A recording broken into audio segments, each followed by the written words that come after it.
Zoom? Yeah, that's just I use Zoom, and then Okay. I take the file and I construct the podcast in Sony Acid. So I'll, and then master it. So it is the Zoom recording, but I'll like compress it and equalize it just a little bit because Good. basically, that's because I make music. So I started making podcasts the way I make music, and the first few Yeah. podcasts I did when I was just doing it with my buddy and my coworker, right? And we'd record on iPad and I'd construct them. It would look Hmm. insane. There'd be like 20 audio files of little bits of audio here and there. So, I know that's what not you the mean. case anymore. It's kind of like when I did stuff on Storyline. I would do like everything on one, long arc, so you wouldn't have to click through a bunch of different things. Do you want me to record local audio? I think I have been when I've been doing this. Yeah, I haven't Um, needed it yet, but sure, go. You can go just for it. just You never know. just in case. All right. I'll Does go ahead and not start hurt. recording now, and then I'll just send that to you Okay. when we get it. Check 1 2. All right. Looks like it's working. All right. I guess I'm checking my So, did phone. you guys do the Rip Van Winkle caper? No, I actually did that with my often co-host Mark last week. We did Mm. shadow play, so she got the very dark episode. Oh, that's on brand for her. Yeah, and Good. there's the weird temporal chop because we're doing this one right after that one, but this one actually comes out several weeks earlier. So, but it's not like serialized, so it doesn't really matter. Yeah. um, I guess while I'm waiting for his last one to render, just to make sure. But yeah, and any New Year fun? No, my wife, it was my daughter's last weekend at home before going back to college, and she's working at kind of a nice sort of upscale casual place that's been kind of our family go to for graduations and shit like that. So um it was her last night working there before going back to school, and she got us a reservation for like 11 o'clock. So we just went in there and did the countdown and watched the end of the Ohio State whoever the fuck they lost to football game. Georgia, I guess it was. Hey, I'm And from Georgia. I was gonna say, yeah, you're from Georgia. um and then the day of the Sunday of January 1st, I don't think I did a whole bunch of anything. Monday, she drove up to school. I took the boy out to see Babylon. So that was good. I think you mentioned having seen that. Oh no, I haven't. Yes, no? I'd like to, but no, I Okay. haven't seen it. Yeah. I've probably Okay. talked about Hollywood Babylon before. Oh, in the Yeah. Twilight Zone, I talk about like, especially first season actors seem to have a bunch of like Hollywood Babylon stories. So, Gotcha. So we saw that, and that was a gritty retelling of the classic Singing in the Rain. That's kind of how I walked away from it. But it was good. But I know I was that. Yeah. So it wasn't that. The reason I was thinking about you when we went to the movies is I think you said they showed a different Oppenheimer trailer, or they just didn't show the Oppenheimer they trailer just when didn't you show it saw. when I saw Yeah. Avatar. Right. Okay. So I saw the movie poster for Oppenheimer, and I was like, yeah, Matt was saying they didn't show that in Japan, which makes sense. Will they not show the movie there as well? I'm sure they will. It might come out a little Okay. later because sometimes it takes a little while for them to like localize it and things like that. So, Right. Yeah. but yeah, Nolan always plays in Japan, but maybe like a little bit later. So, Gotcha. yeah. Okay. Um, Yeah, I just didn't know what the cultural you know, uh uh situation was, and whether or not they would show it or not. I know for decades, for a oh long time. yeah. Sorry, that didn't Yeah. occur to me. Yeah. I know Germany just kind of like ignored the Holocaust and World War II and didn't teach it in history books and just tried to gloss over it. But in the last 20 years or so, they've leaned into it, and they were like, hey, this is the kind of shit you can happen if you want to elect somebody just to get the trains running on time again, and that kind of thing. I mean, there's still So a real big memorial ceremony every year, which is basically around the family holiday, so everyone sees it. right. So it'll show on the Yeah. TV or whatever. It was a big deal a few years ago. I think because Obama came to it or something. It was the first time a Right. sitting American president had come. So Okay. I think Carter had been there before, but not when he was president. So Right. So yeah, that was big news. Yeah, but every year you see something about that, and on the anniversary. So that and a plane that crashed. It was about 15 years ago in the mountains of not too far from here, but yeah, it's like they'll always see the commemoration of, is that the right word? The anniversary of the bomb, and then something about this plane. Yeah. No, Interesting. I actually went to bed like at 11 on New Year's Eve. I was, Good for I was like, you. well, it's like in Japan they don't really do countdowns. I mean, you can, but the NHK, the national TV, actually shows quiet shrines at midnight. So at 11, I was like, Oh, "Hey, wow. y'all want to hike out to the shrine where there's stuff going on?" And they're like, "No." I'm like, "Okay, I'm going to bed then." I mean, it was like 20 So degrees. yeah, So we missed all that because there would have been fireworks going off and shit like that. And we were out at that period of time in a restaurant, so we just missed that. But I do remember the wife and the daughter firing up the Miley Cyrus Dolly Parton New Year's Eve celebration, which prominently featured David Byrne of the Talking Heads, surprisingly. So oh, interesting mix. I kept getting asked who the old guy was. I was like, it's David Byrne of the Talking Heads. What the fuck? Who's the old lady then? Yeah, like my dog. And I was like, that's Dolly Parton of the Orville. Exactly. Yeah. But yeah, you might have seen my pictures of the Japanese New Year's food, which is kind of fascinating. I put on the I Discord, bet. which are Yeah. three boxes, each with like kind of curated seafood or meat things. Mm-hmm. Or to be honest, a lot of it is a little intimidating for the American palate. So they gave me the meatiest of the boxes, but still has some pate in it. I'm not a big fan of pate, but no, there were some real nice pieces of like roast beef and some white meat. Maybe it's pork. I'm not even quite sure, but it was good. So, salmon rolled around mozzarella. That was good. So there's some very good Ooh, stuff in there. you added a bunch of new notes, or didn't you? I guess you didn't because this is my local stuff. Oh yeah, I Disregard. think I only sent you notes once. Yeah. Yeah. 'Cause Cool. I think you just got it with the trivia, which I usually don't bother. I'm too lazy to do a trivia till like Yeah. after. No, I got a Something bunch of your along. notes. I got quite a few. No, I mean, more and more, it's like just if I'm finding myself with like, I need to say something, I'll glance in the notes, and otherwise, I don't look at them that much. Good. So, Yeah. Yeah. um, on the Sci-Fi show, like if it's just myself and Luke, I'll probably look at my notes a little bit more. But if we have a guest Yeah. on, I've gone through episodes of that where I never looked at my notes.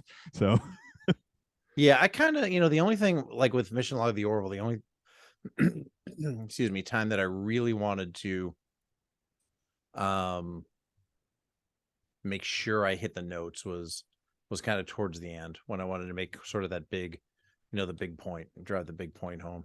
well, yeah, when they're giving Um you like intense, like suicide focused episodes, it's sometimes good to yeah, have yeah, I didn't want to be something. like, well, okay, that's it. Bye. And then have because that's kind of what happened with About a Girl. It was like, we went for a while and I was like, all right, bye. And then at the end, I was just like, fuck, this was a huge episode.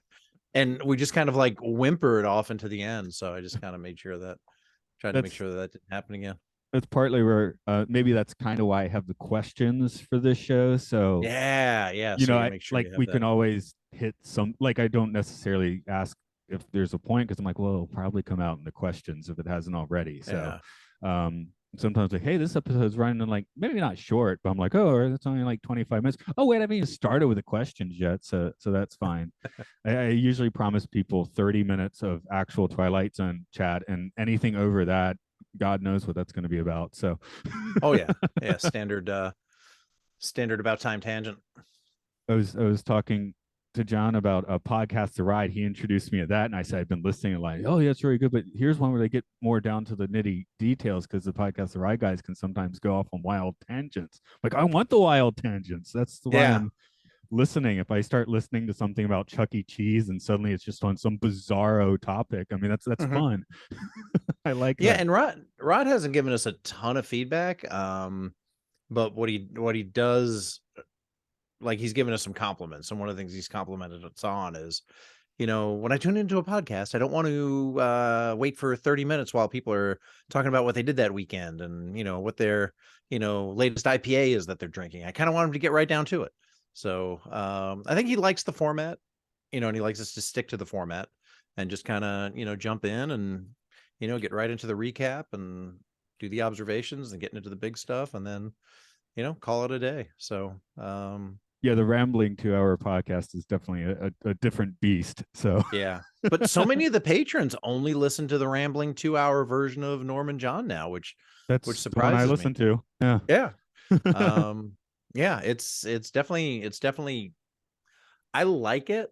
I kind of mix what I kind of mix it up. Probably 2 times out of 3 I'm listening to the produced version.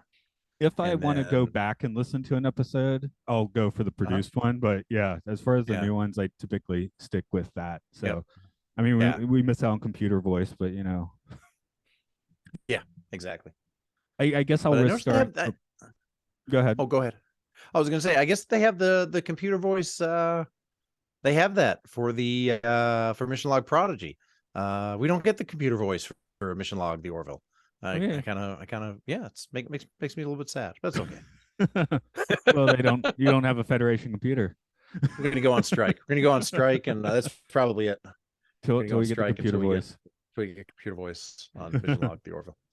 And Too John bad. will be like, why don't you wait and see if you get another season before you start making demands? I'll be like, oh yeah, it's probably a good idea. Yep. That's where my beyond comes from. Like, I just keep on plugging through anthologies as long as I feel like it. So, Yeah, love it. I was gonna say, I guess I'll risk starting. I mean, I always like chitter chatter too, but I'm also sitting here at 92% of the last meeting. I don't think I've tried to start another podcast while the last one's rendering before. Well, it's. I'd hate for you to risk losing. Oh, I wouldn't lose it. I was Oh, more worried like my slow computer would have a connection problem. But it seems like it's been fine so far, so yeah, it that does. should not be an issue. Let me go down to my trivia then, and we'll roll. All right. Hello, welcome to Time Enough Podcast. As always, this is Matt here. Returning back is Mike Richards from the Mission Log Orville podcast. Howdy. Howdy. How are you, sir? Pretty good. Pretty cold. I got my space heater, so that's good. It's Not it's been 11 months since I left Ohio, so this warm desert air feels good to me. Yeah, not like Death Valley. And sorry, I'm looking at the order. Okay, you'll be hearing me talking more about Death Valley next week, but basically I say, as we're going to see in today's episode, I feel like Death Valley is a very comfortable place because the only time I've been there it was like January 2nd, 3rd. So it's like, hey, it's nice here. Yeah. Nice stark landscapes. The temperature's perfect, which you don't really think about with a place like Death Valley. Have you hung out in the valley, the hot valley? I have not. When I was a kid, we did this cross country camping trip. We actually did 2 of them, but one of them we loaded up the Pontiac Executive Safari station wagon, 1969 vintage. And when it came time to drive across the desert, we did that at night. We made that an all-nighter to take advantage of the cooler temperatures so that big Pontiac 400 engine wouldn't overheat. Loaded up with 7 people and a month's worth of supplies. I think I got a word about or two about that traveling at night next week as well. But that's next week. This week, another desert episode is 100 yards over the rim. I don't know why this crew kept punishing themselves by going into the valley, but that's I guess how they rolled. So I'll dish out a touch of the trivia here. The original air date was April 7th, 1961. Script is a Serling, and Buzz Kulick directed. As we've noted before, Kulick's main claim to fame is directing several episodes of The Twilight Zone. Christian Horn is played by Cliff Robertson. Sure, he won an Oscar for the film Charlie and played JFK in the movie PT 109, but he's always going to be the Uncle Ben to our Peter Parkers since he took on that role in the first Raimi Spider-Man film. dying quickly as Uncle Ben does. But hey, It's just something you got to do when you're Uncle Ben. you know what you're getting in for when you take that role. Quick aside, have you seen the movie Hollywood Shuffle, directed by Robert Townsend? Is that the one with the Richard Pryor? Nah, he's not in that. This is lower budget. Okay, It I was have Robert not then. Townsend starting out his career, but it's him like kind of semi autobiographically talking about being a young black actor in Hollywood. There's a scene where he goes and talks to the kind of Eddie Murphy style sitcom star. He's like, Mhm. "How do you know if a script is good or not?" Because he thinks maybe the script he's about to take on is like kind of racist. And Right. the guy says, "Does your character die in the script?" He's like, no, then it is a good script. So yeah, they didn't ask that to Cliff Robertson clearly for Uncle Ben, but maybe for this episode they did. He makes it through this episode. Spoiler alert for something you probably should have watched if you're listening. John Crawford was Gas Station Joe, and his other work around this time point us to some Gunsmoke episodes. In the 1970s, he'd get his face on film alongside Gene Hackman in 1975's Night Moves and Clint Eastwood in the following years, The Enforcer.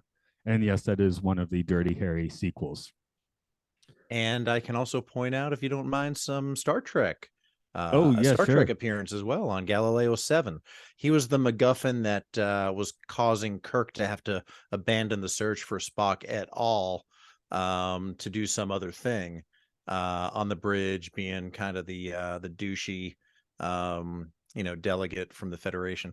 And that was his role, played by John Crawford as Oh, yeah, he's High like the Commissioner Ferris. commissioner. Okay, I was thinking he was an ambassador, but it's admirals and ambassadors in Star Trek you can't trust, right? Correct. 100% correct. Oh, sorry, my screens just flipped because that last podcast did just finish. Okay, sorry. That's neither here nor there. Mary Lou is played by uh Evans. That's right. She did The a bit name's of so nice, she got it twice. yeah. She did a bit of Alfred Hitchcock television, played Velma Davis and Bonnie and Clyde, and was married to director John Frankenheimer from 1963 until his passing in I think 2002 or 2003. I didn't actually write that date. John Aston's role as Charlie may be a bit on the small side here, but he'd secure his place in the pop culture zeitgeist a few years later as Gomez Adams on The Addams Family. And I just came across this when we were covering the episode Blood of Patriots on um guest starring Mackenzie Aston, who played the main guest star on that show. That is a son of John Aston, as is Sean Aston, aka the Fat Hobbit and Rudy, and so many other roles that we've seen him in. 51st Dates, the steroid taking bodybuilder. So yeah, John Aston actually has quite a few offspring as well in the industry. Acting family, yeah. Mike, I'm going to throw the prologue on the board for you. So if you could give us a read.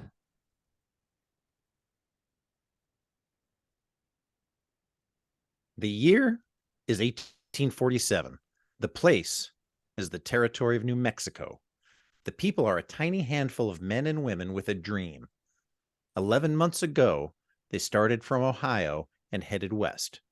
Someone told them about a place called California, about a warm sun and a blue sky, about rich land and fresh air.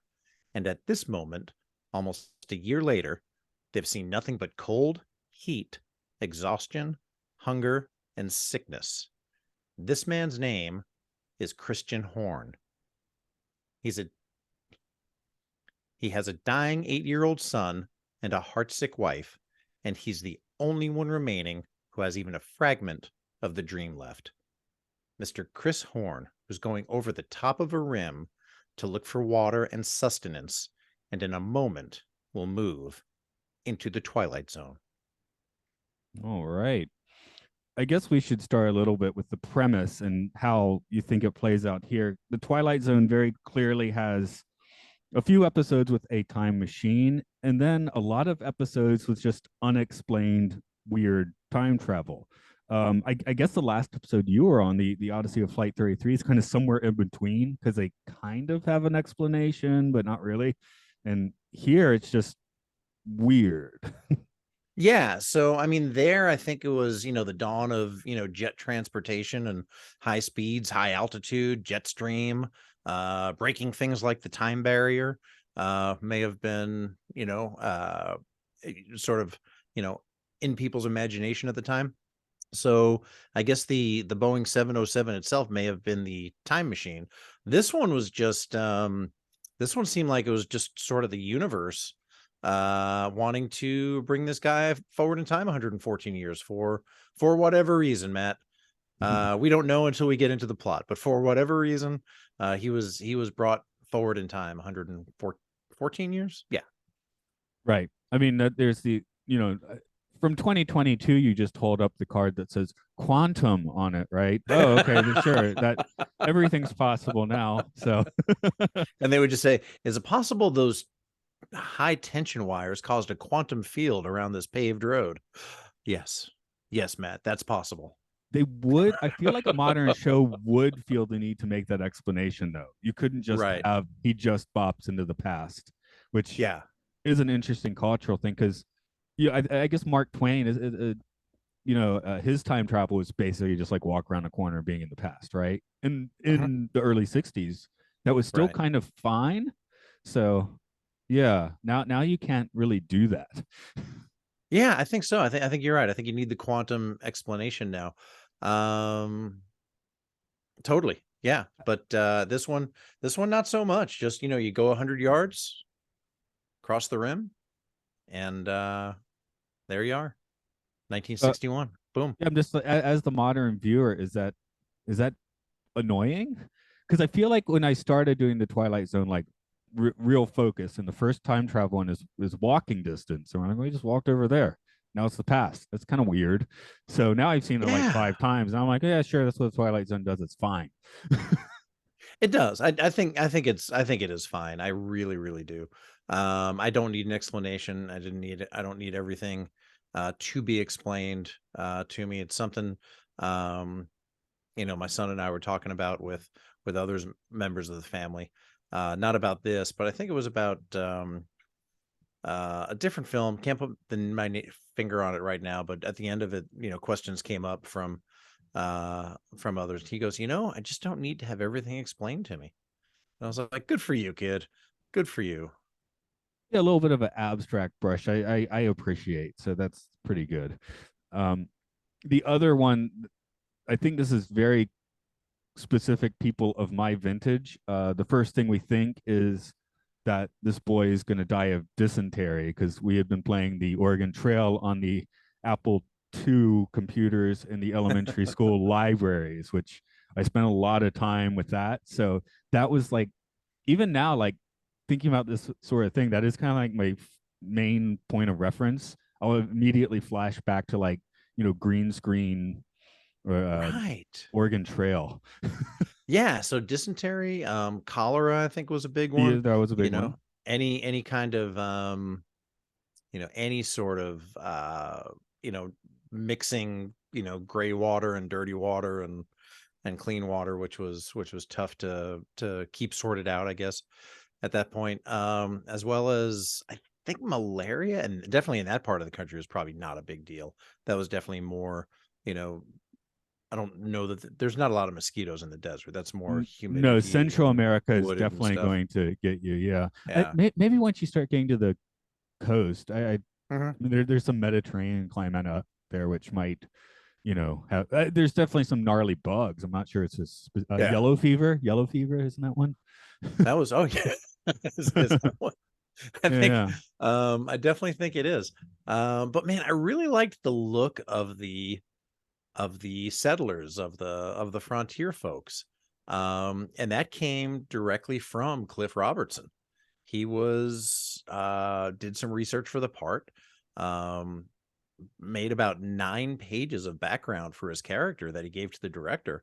And he said, look, folks that were doing this weren't dressed like cowboys. they left Ohio, they left New York, they left Pennsylvania with the clothes on their back, and he had a top hat and tails because He had that's an amazing hat. he did. The hat was awesome, but it was a formal hat, and he wore it because he needed it for protection from the sun, and it was all he had.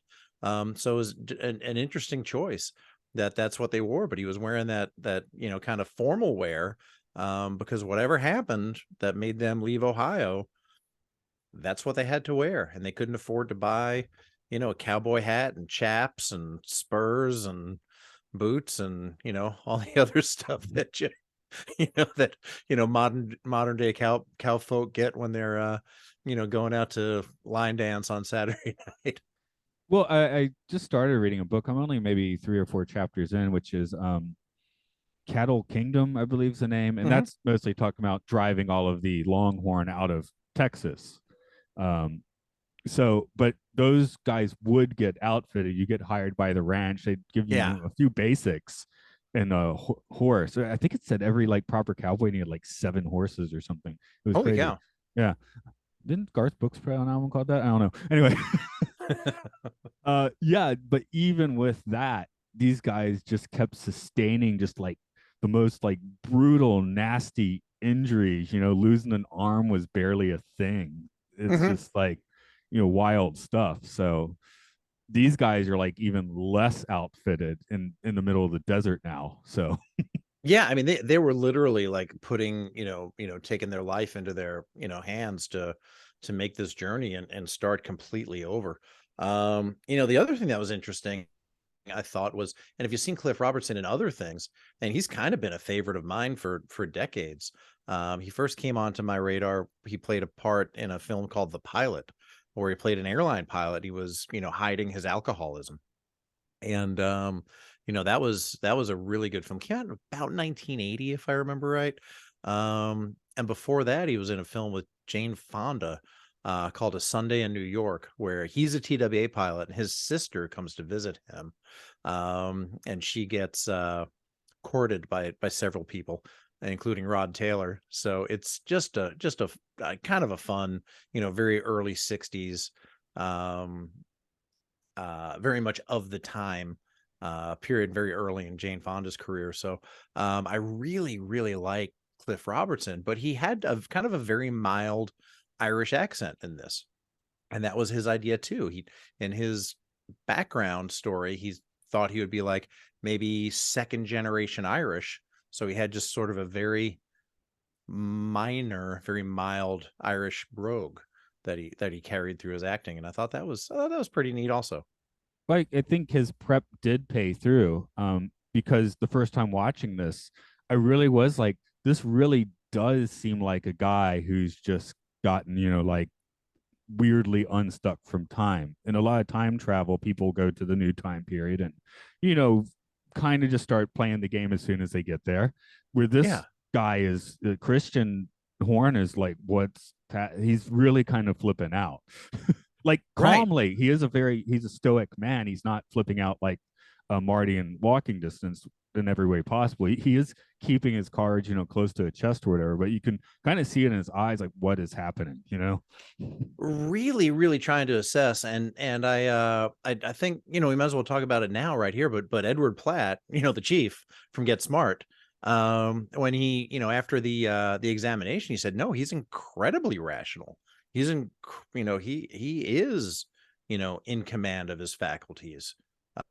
Whatever's going on with him, he believes it, and he has better recall of his, I think, as he put it, his imaginary life than we have, of our real ones. So I think he did play it as, an very, very rational and probably a very realistic manner, that if, a real person was put into this completely unfamiliar scenario, then you would probably just take a beat and look around and try to assess what your surroundings were, before, um, going, going nuts over it.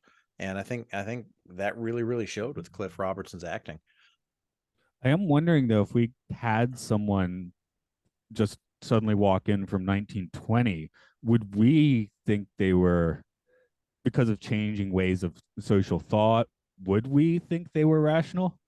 Well, I think if if they were dressed, um, in that way, which whatever, fashions come and go. I mean, swing dance was a thing a few years ago, a couple of decades ago, anyway, made a minor comeback. So somebody comes in a zoot suit or whatever they wore, it'd probably raise an eyebrow. But if they were asking about things like, um, what kind of cars are these, or what's that device you're using, and what's that thing you're talking on, and I think it would be just as shocking to somebody from 1920 to say 2023. But it's, I think, without electricity, without power, without cars, without roads, without those power lines and the guides that hold the lines. I think I tend to feel like it would be a bigger shock for Christian Horn going forward that period of time than it would be somebody going forward for the last 100 years. Yeah. I don't know, but I feel like that's a bigger gap in history. Mm-hmm. Of course, then if he was saying going from 1760 to 1860, that would probably not, except for the fact that he's in the desert. That might be weird, but Yeah, other, yeah, yeah, I no, feel like technology wise, there wouldn't be too big a leap there. What do you get? Clocks you can put on sailing ships, better sailing ships. I mean, yeah, oh, maybe railroads, that would have thrown I people was for gonna a say loop. railroad would be the big one. Like if he saw a locomotive there out in the desert, that would be a big one. Hey, can you? I'm just looking at your notes. Can you talk to me a little bit about divining rods? Because the guy goes, "Hey, it was Gomez Adams, aka John Aston's character, that said, 'Hey, what are you going to do to find water? You're going to use a divining rod?'" And I think that's worked for people for you know Yeah, time immemorial. in the UK, especially in the countryside, there's like, I think there's like divining societies and things. The idea being, you have this. I guess you're. I mean, I've never tried divining myself, but you're walking around with a metal rod, and it's when you're near water, like you again, it's pseudoscience or mysticism, somewhere in there. But I think the idea is maybe like the water and you's kind of attracted to it, and you're like pointing it down or something like that. I've heard people talk about ley lines and divining rods. So, Yeah, I'm from a what I understand, it's like a Y-shaped stick normally is what they would use. But I guess it could be made out of metal, and that would bring that magnetism in there also. And you kind of hold on to the two, forked ends, with the other part pointing up. And then when you come across water, it'll swing down and sort of, point to the ground is the idea. What I remember reading about it a long time ago. yeah. I mean, the fact is, if it works, right? So, Yeah. if you're finding water, you did a good job. But Exactly, Gomez. Who cares as long as I find it? granted, I guess if you're in the middle of Death Valley or Owens Valley, you're probably it's like being in the middle of the Pacific and looking for land, right? Yeah, yeah, exactly. How are you gonna Like find it? Oh, in the English countryside, there's a fair chance that within a 5-minute walk you'll hit a nice source of water. But that's a that's good point. not the case here. That is, you're right. That is not the case here. And just because something works doesn't mean it's scientific or repeatable or based in science. And maybe it needs to work in a place that has water. Because the divining rod, it's not, I don't think anyone's claiming it's making water. It's just, Right. finding it, right? Yep. So Yeah. Exactly right. Just finding it. Um, that's funny. So the first thing I was thinking when that truck was coming at him, was it's in the other lane, man. What'd you jump out of the road for? But then I realized that he was probably taken aback a little bit by the truck coming at him. well, yeah, you have that deer in the headlights moment, right? Yeah. So I'm thinking of my similar situation. Oh yeah, a few years ago, a typhoon knocked out the trains, so I couldn't Okay. take the last two stops. So every time I went to work or came home, I'd have to walk the like 4 miles or so. Um, so to make it shorter, since there's no trains, I started using the train track. But yeah, the night before they Oh. started running again, there was a train, and I had to excitingly jump out of the way into a ditch. That was fun. I mean, I'm not being sarcastic. That was fun. Well, okay. Well, it's a good thing you didn't have a a rifle from, I guess they said it was 1 year old, so I guess that rifle is probably from 1846. You didn't have one of those, carrying across your Yeah. that you would have shot yourself in the arm with. Also, I knew they might be testing trains at night, and it's very Oh, straight, okay. so it wasn't Right. like it wasn't a total surprise. Like I Yeah, knew you that might were happen. I was ready for it. you So were you were you were prepared. that's probably why it was fun. There's no bridges or anything to speak of, so I didn't have, if there were bridges, I wouldn't have done that because yeah. Yeah.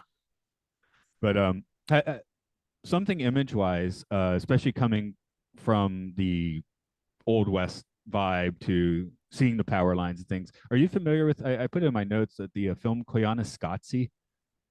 I saw that you were going to bring that up, and I went to take a peek at it, and I think I went as far as Googling the name, but it was so like outside of anything I was familiar with. I just thought I would let you explain it to me Okay, and everybody else. yeah, it's directed by a former or maybe current, I don't remember, Catholic monk. So it's a very meditative piece. It's technically a documentary, but there's no characters, there's no talking. It's just a score by Philip Glass. I'd Mm-hmm. say one of his better ones. But it's the Hopi word meaning life out of balance. So the movie starts by showing like cave paintings and stark shots of the American West and rivers, time lapse photography, really amazing Mm-hmm. photography. And then as the movie goes, you start to see Western civilization come in. So they'll have like shots of these power towers, where that's where it's a similar shot in this episode of the Twilight Zone, where they do seem like monsters invading the landscape. And Right. and as the movie goes on, it starts to show more of like New York City. This is where you see the first, not first time they did this, but really famous shots of like time lapse city movement, Mm-hmm. subways. The idea being like all these machines and stuff like are encroaching on us, and then Right. then of course movie and starts showing like the military and stuff. So it's bonk. You could say it's bonk bonk on the head, but it's kind of not because there's no words, dialogue, or anything like that. So Yeah. So you take from it whatever you brought with you. kind of, yeah. And it's got a couple sequels. There's a Paliscotzi, which looks at developing nations, and then 20 years later, there's one called I don't remember now Nalkotzi. I can't remember Mm-hmm. quite what it was. Um, Movie wise, it was probably the least of the three, but it had the best score. Still Philip Glass with Yo Yo Ma playing solos, so it was the score for that was just amazing. But That's awesome. So much anyway, talent. going from, I mean, I guess 1860s um, settlers are not necessarily like prehistoric or anything, but I feel like we were kind of seeing a similar jump in technology and having to see Christians' reaction to it. Whereas in Koyaanisqatsi, you're supposed to delve in nature for a while and then respond to all of this technology uh, Right. as the Yeah, movie goes and on. just imagine if he if across the ridge was Phoenix. They mentioned Phoenix not being too far away. I mean, that would have blown him probably blown him clear out of the water. But Yeah, just the sort of that, the power lines, the pavement, the truck, that very kind of simple cafe was enough. And what do you need? He needed to find out where there was water, which he did. Came right out of the tap at the cafe. But also there was a natural spring that he could go back and find.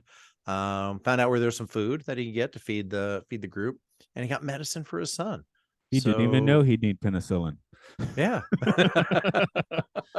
So what he got was exactly what he needed. Now let me ask you this, because I don't know the answer to this. Is penicillin used to treat pneumonia? Would be antibacterial. So, but they're not entirely sure what's wrong with their boy. They don't really have like a proper doctor. Yeah, but I So figured the chief would probably know. yeah, maybe. I was just kind of thinking like, because they when he looks in the encyclopedia, it turns out like his son pioneers this kind of medicine, right? Right. Exactly. So we have like the maybe that's why the universe is doing this to straighten out the paradox. I think the universe is well, I mean, the universe is doing this to I mean, it's kind of weird. I mean, it's definitely a chicken or the egg and paradox thing, but this is a kiddo who grows up to do great things. And, I think it's the universe making sure that kid gets to grow up to do those great things. I don't know that it's necessarily fixing a problem, fixing something that wasn't supposed to happen. I think it's just the universe protecting, Christian Horn Jr. to Although be a baby doctor, although child now illness specialist. yeah, now Christian Horn Sr. though knows his son's death date. That's kind of trippy. That is kind of trippy. And then you also wonder how much pressure is Christian Horn Sr. going to put on the young lad going forward? Like, no, you have to go to medical school. You have to be a doctor. You have to go on. You have to do your studies. But And I I think that's want a to much be a stronger brogue than, dancer. but I want to be a dentist. You're not going to be a dentist. You're going to be a child medicine, childhood disease specialist. Pediatrician. There we go. Sorry. Someone's yelling that at the podcast at the moment. Just call it what it is, Captain Mike. God. Too funny. Oh, coffee and donuts, only 20 cents. That's awesome. So I was wondering if that was good or bad. Like I saw that apple pie 15-cent thing over the jukebox, and I was like, I wonder if he was going to be like, and the prices in here are out of control. 15 cents for a slice of pie. I could buy a whole bakery for that where I came from. Oh yeah, I'm thinking about in the wrong direction, aren't I? So yeah, I mean, it sounds great to us. I don't know. So how much would, I mean, he's probably used to, a slice of pie being a penny or two, maybe back in 1847, as he put it. you're paying greenbacks then, I guess. I don't know. I guess just thump your gold up on the table. I need an apple pie, a room, bottle of whiskey. Well, the way money works then is kind of confusing to us, because we're on like fiat and all that, and we assume that's how things are. Getting just one more note on that cattle book I was reading. One of the reasons Texas did all of this completely back-breaking work to move all these cows and become rich off of it for a while, at least, is because all of your savings in Confederate money were worthless. So everybody was suddenly, like broke. Right. So if you're rich, you're, get back to what Scarlett O'Hara, that's her problem, right? Right. So Texas's solution was we're going to do this backbreaking work. There's some, like just like Firefly, right? You get the old rebels to come out and do this hard work because they have nothing else to do. So yeah. Again, this is a little different here as they seem to be immigrants, immigrating further from Ohio out west, but yeah. And one of the things is he was as Chris was trying to assess the current situation, he asked, well, what about Indians? And Joe and his wife both look at each other and go, oh, they're not much of a problem anymore. Wink, wink, nod. And I was just like, oh, guys, come on. Yeah. Sorry, I was assuming a straight 100-year disconnect. But I should note I've been saying 1880s, I think, but whatever. 1847 is the date that Christian's coming from. So it's actually, these pioneers are quite pioneering. That's pretty early for that. They are. This is pre National Railroad. This is pre Civil War. This is early, man. It really is. Oh, good point. Yeah, I was talking about the fallout of the Civil War starting the whole cattle thing, but yeah, this way predates that. So, 49 is the gold rush, the first one, right? So, it's kind of, they are making this journey like pretty much one of the early ones. Yeah, okay, which makes it more precarious, I suppose. Which is maybe why he's in a tux. Well, yeah. I mean, just leave home and what you got, and make it work. I want to read Cliff Robertson's 9-page treatment now and find out why they had to leave Ohio so quick. Maybe these are the Mormons. Isn't that what happened? That would be a good one to know. Let's see, 1847. So it'd been a little bit too late for Yeah, it's a little after Um, Joseph Smith's adventure, I think. But yeah, yeah, and I was thinking if maybe they were followers of Aaron Burr, maybe something happened there because he got in with some folks in Ohio, also as he was yeah, heading maybe they west. just kicked out the Irish. I don't know. That was still a thing, I guess, in 1847. I think that definitely was. Um, what'd you think of the doctor just go ahead and calling the authorities and saying, I'm going to call the authorities. They'll know what to do. Well, that the Twilight Zone, the real interesting place to start asking that because at least on 50s television, of course, you call the authorities. Even in Right. the 60s, Jack Webb is, pretty hardcore, right? You gotta Yeah. trust Jack Webb dealing with those damn hippies. Um, Damn dirty hippies. right. So I guess that yeah, I'm sitting here wondering if that's like an iconic statement or just like, of course he's gonna call the authorities statement. Yeah, I think that was just sort of like a very sort of mainstream thing to say. I mean, the police would get doctors involved, would get maybe psychiatrists involved, would maybe get electroshock therapists involved and lobotomists involved and those kind of things and try to help the guy. But I liked, Christian's response was just awesome. He was just like, authorities, I don't know what they'll do. I need to get back. F the authorities. And I think that was probably the motivation for the NWA song that came out 150 years later or so. So yeah. I mean, he's going out west to get away from the authorities already. So Yeah. yeah, that's a good point. And yeah, the idea of frontier living is just beyond our minds. It really is. My wife and I watched 1883, which is the prequel to Taylor Sheridan's Yellowstone television series. And there were folks from Europe, and they were trying to get out to Oregon because they were basically giving you free land if you settled it, and they were trying to start new lives for themselves. And they were bringing their blacksmith equipment, they were bringing their furniture building equipment because these folks were craftsmen and blacksmiths and folks that had a trade, had a skill, and they wanted to continue that out there, but they couldn't bring it all with them. And at one point the guy leading the wagon train said, you're not blacksmiths, you're not craftsmen, you're not carpenters, you're pioneers, and if you don't get used to that idea, you're going to be dead. And I thought that was really eye-opening for me, is that just making the journey in and of itself was um one, against very, very, very long odds, and number two, there's no room to be carrying extra stuff across the ridge and through the winter and through the snow and crossing the Snake River and things like that. So yeah, it's super hardcore, man. It really, really was. My family came over and settled in New York. They were like, nope, this is it. Good, bad, or indifferent, man. This is where we stay. Yeah, I think we stuck pretty East Coast for the most part. Well, I haven't, but Oh yeah, but by the time we left, it was easy. yeah, exactly. I mean, well, we have such a safety net in modern society, don't we? I mean, I used to go camping a lot. I was a Boy Scout. If things go wrong, I mean, you might be in the boonies, but you can make it to this diner if Mhm. probably. Yeah. Where in the case of this, yeah, that diner's not going to be there for at least 100 years. Yeah, that's true. But I was impressed with how well Cliff Robertson ran from the diner.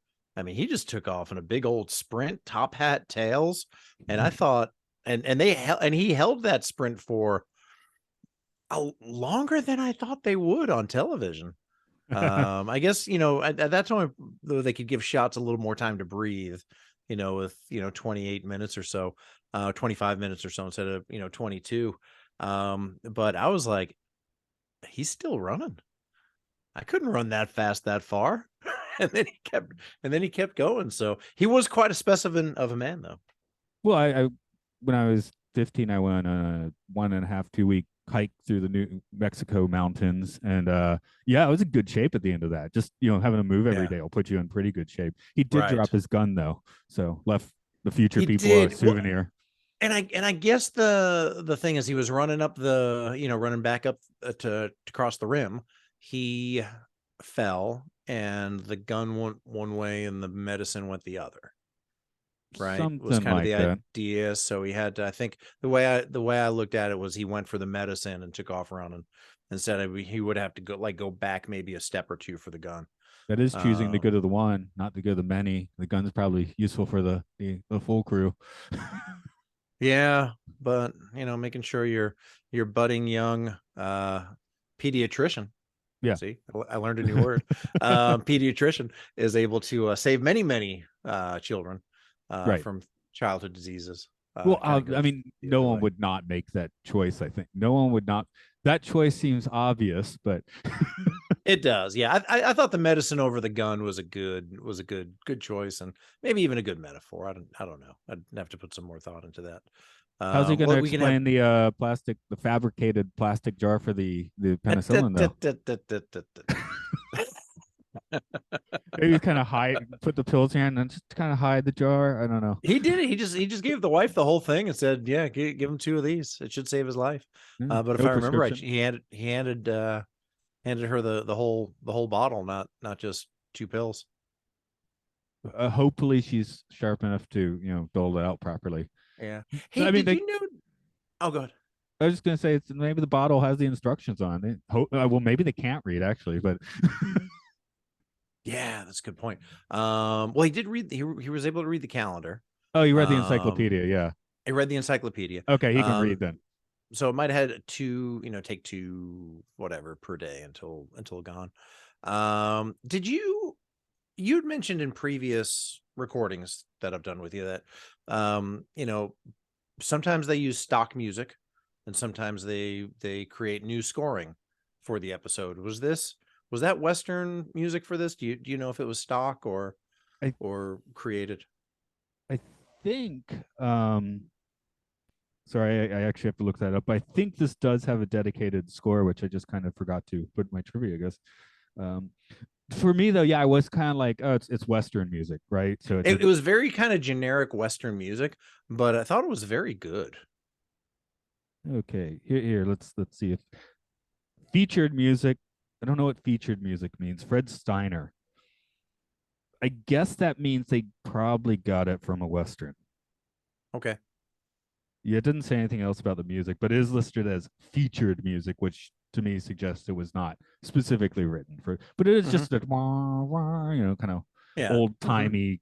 It's perfectly functional for sure. So Yeah. Yeah. It definitely was. And upon rewatch, I just noticed that it was very smooth.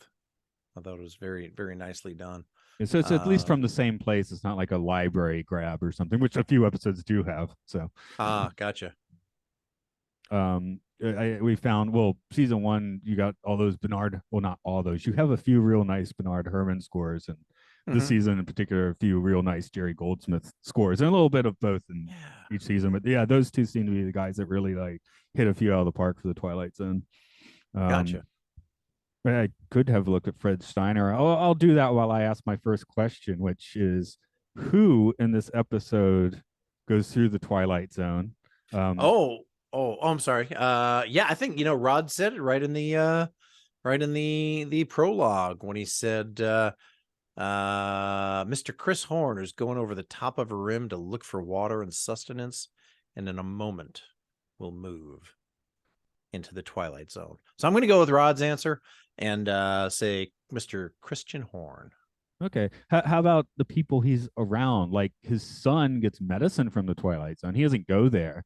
And the future people, in this case, is the future the Twilight Zone? Do they just kind of do they have involvement? They've met this man from the past. Mm. With the doctor wants the authority, so Because you could he you doesn't get could to be. flip you could probably flip the script without too much trouble and start a story with a couple of folks just setting up shop in their new diner out on the desert highway, and this man runs in who's confused in a top hat and tails running out of the desert.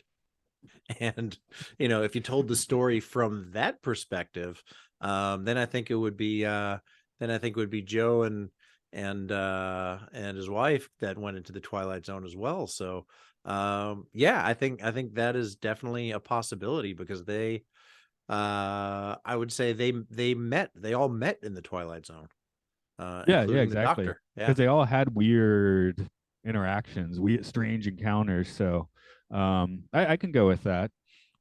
Before I get to my second question, I actually, Fred Steiner, since you brought up the music, deserves a little more due, and I'm just going to read straight from Wiki for a moment here. The first one, this caught my eye first. Steiner wrote the theme music for the Rocky and Bullwinkle show, and Perry Mason. I don't know Perry Mason off the top of my head, but I definitely have Rocky and Bullwinkle stuck in my head now. Right. And he contributed more of the incidental music for TOS than any other composer, as well as scoring or conducting the music for 29 of the original Star Trek's 79 episodes. Composed and orchestrated additional music for Star Trek the Motion Picture, and was an uncredited composer for Return of the Jedi. I get, maybe he was like a punch up guy. I definitely recognize the name when you said it, and now that you bring that up, it's starting to kind of fill in, fill in the blanks. But obviously Jerry Goldsmith was, very very well credited with the theme music for Star Trek the Motion Picture, which went on to be Next Gen. But to hear that, and as well as the scoring of the original series, which had so much iconic music in it, just used from scene to scene and used in other things like The Cable Guy, that everybody knows that music. Did he write the fight music? Is what I need to know. Oh, Is that Alexander Courage? Is that him? Yeah. Also known as what, the best fight theme ever. Well, I guess it yeah. competes with Rocky. Maybe, I don't know. I don't know. Nah, the Star Trek fight music's more aggressive, so it So wins. good. Yep. Yeah. I guess we'll mostly focus on Christian Horn. About, does he deserve his trip into the Twilight Zone?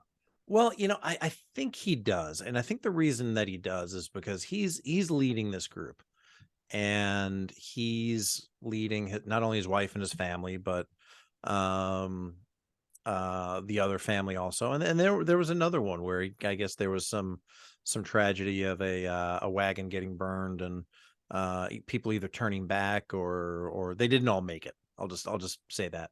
But I think it's his vision, and it's his leadership that's going to get him out to California.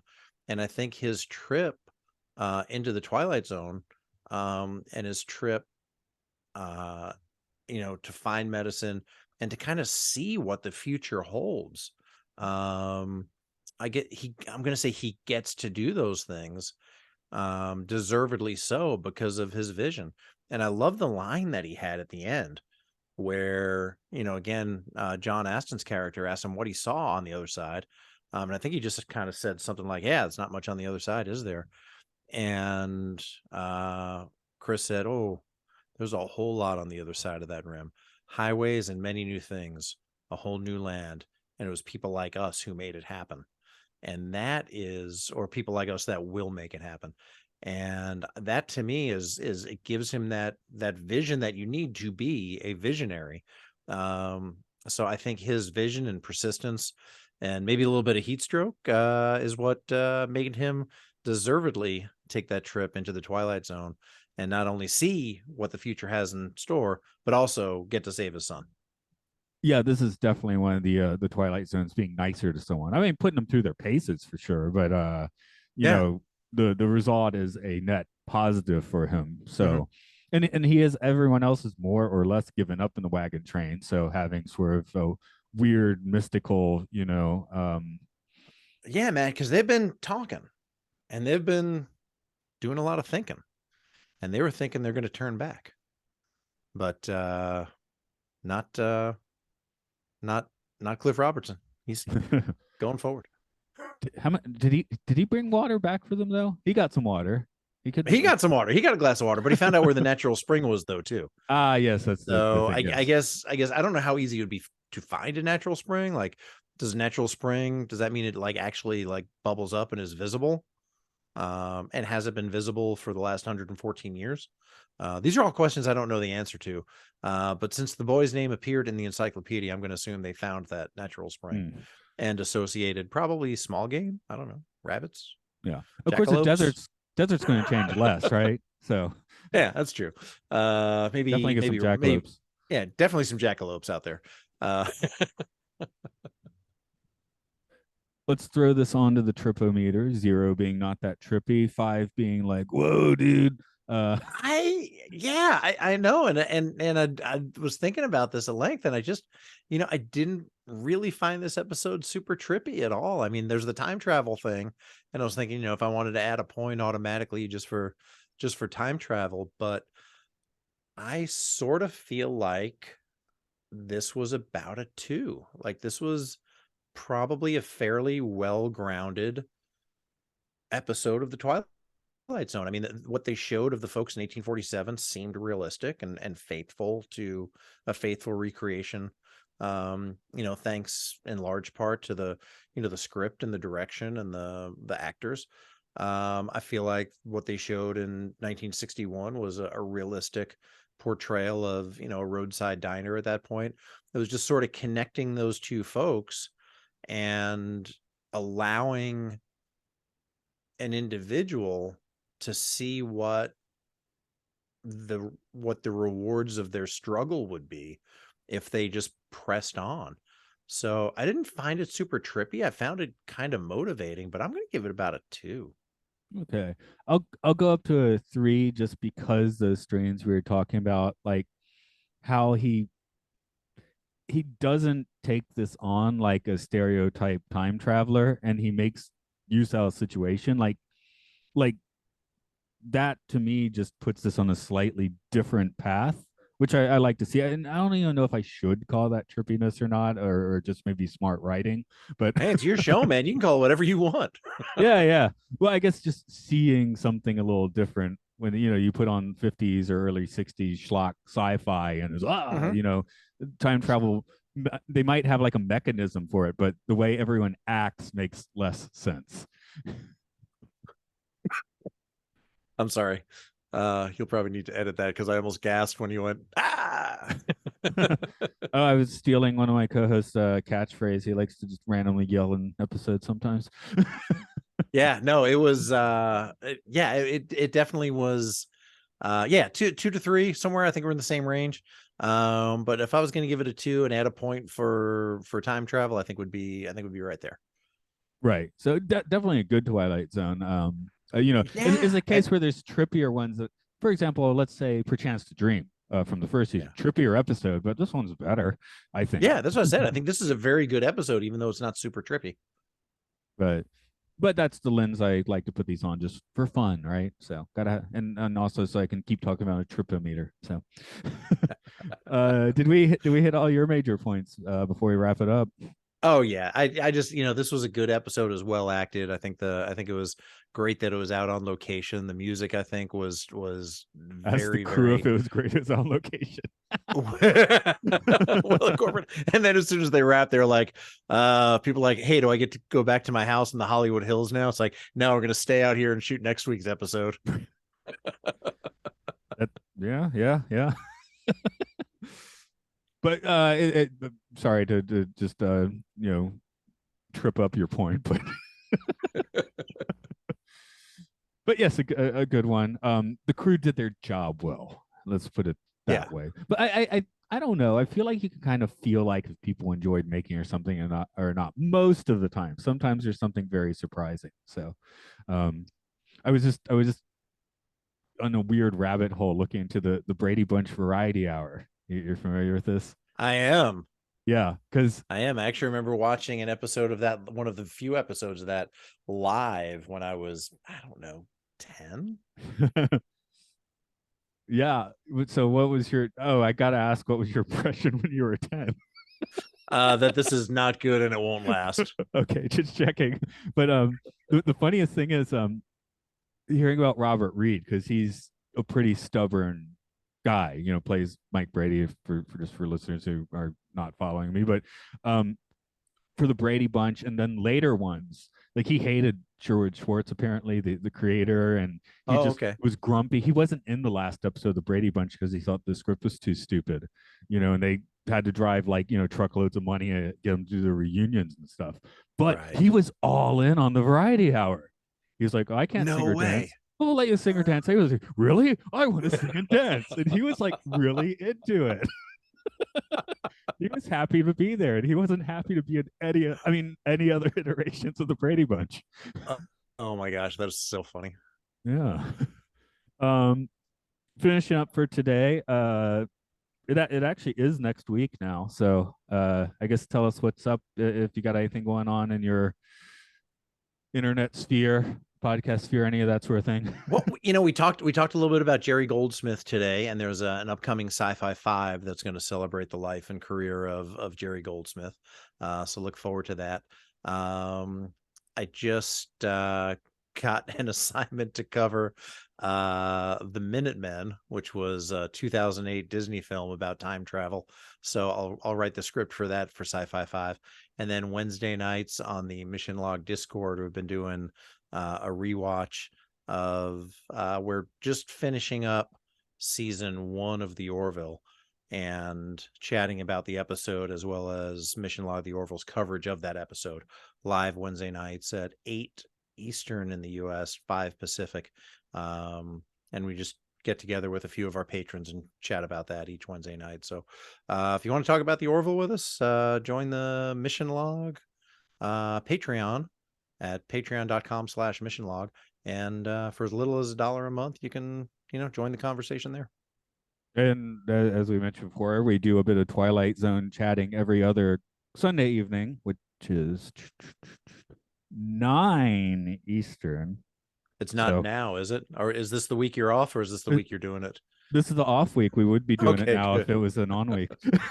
But yeah, actually, this time we're recording. This is the time that I do this every other week. So, where was I going with that? Oh yes, we're also Time Enough Pod on Twitter, Facebook, all of that sort of thing. I think Twitter will still be there next week. Yeah, Maybe, and maybe. and yeah, we're at ML_ the Orville on Twitter, Mission Log Pod on Facebook, and Roddenberry Podcasts. Podcasts.roddenberry.com. All right. Well, yeah, I thought I was going to drag you down to the ground today after all those high flying episodes, but yeah, Cliff threw me for a loop because it sounds like he just did a bunch of pilot movies after this. So, I think he's a great actor. I mean, I really do. I mean, he's Academy Award winner, Emmy Award winner, but played Hugh Hefner in the film Star 80, which sadly tells the story of Dorothy Stratton and her death. Buzz Aldrin, right? Second Man on the Moon. Played Shame in Batman. So I guess he wasn't done doing westerns after this episode of the Twilight Zone. And what really got me as a former TWA pilot myself, when he played a TWA pilot, that was just outstanding to see. So I'm actually a big Cliff Robertson fan. So I'm glad you asked me to do this episode. right on. Just real quick, you mentioned Star 80, and how I became familiar with that was as a maybe 10 or 12-year-old. There's an episode, an issue of the Uncanny X-Men where they kind of riff off it. I just knew that, and it was like really confusing for years because I could tell it was based off of something, but I had no idea what it was because it was like by that time 1990, and I probably wasn't going to go run back and watch Star 80 at that point in time. Yeah. So if it was even readily available at that point in time, although someone should have told me to watch all that jazz, but whatever. Yeah, I saw that.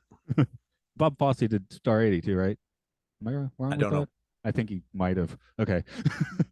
All right. Anyway, let's go find out what is over that ridge.